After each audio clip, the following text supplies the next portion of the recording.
Bonsoir Nicolas Caro. Bonsoir Pierre. Alors vous êtes venu avec un beau cadeau. Là j'ai un livre tout grand, tout bleu, avec une Superbe. Les premières aventures d'Arsène Lupin, Maurice Leblanc, édition illustrée. Oui, c'est les éditions Omnibus qui publient ce livre magnifique, grand format effectivement dans son coffret. On y trouve Arsène Lupin, gentleman cambrioleur, qui regroupe 9 nouvelles, L'Aiguille creuse, Les confidences d'Arsène Lupin et même Arsène Lupin contre Herlock Sholmès. Herlock Sholmès, c'est un vrai faux Sherlock Holmes. Exactement. Au départ, Maurice Leblanc, le créateur d'Arsène Lupin, Oui, voulait garder le nom du détective Sherlock Holmes pour en faire un rival de son personnage. Mais évidemment, dans le livre, c'est quand même le gentleman cambrioleur qui gagne. Ça n'a pas plu du tout à Conan Doyle qui a porté plainte et Maurice Leblanc a dû modifier le nom que l'on reconnaît quand même assez facilement, faut bien le dire. Bon, comment est né Arsène Lupin ?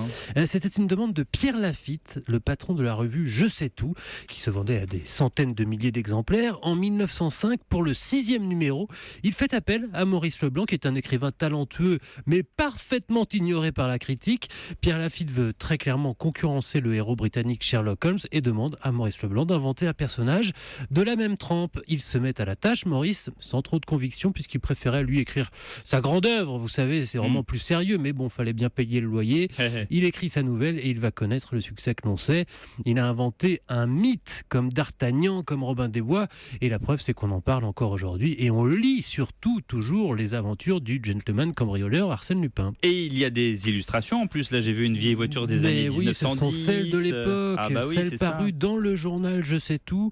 Et franchement, magnifique. Ça vaut le coup ce livre. 630 pages d'aventures, des illustrations, donc tout ça dans un coffret pour 39 €. Alors c'est pas Noël, mais quand même. Oui, mais c'est le moment de l'acheter pour Noël, justement, comme ça vous serez pas à la bourre. Merci Nicolas.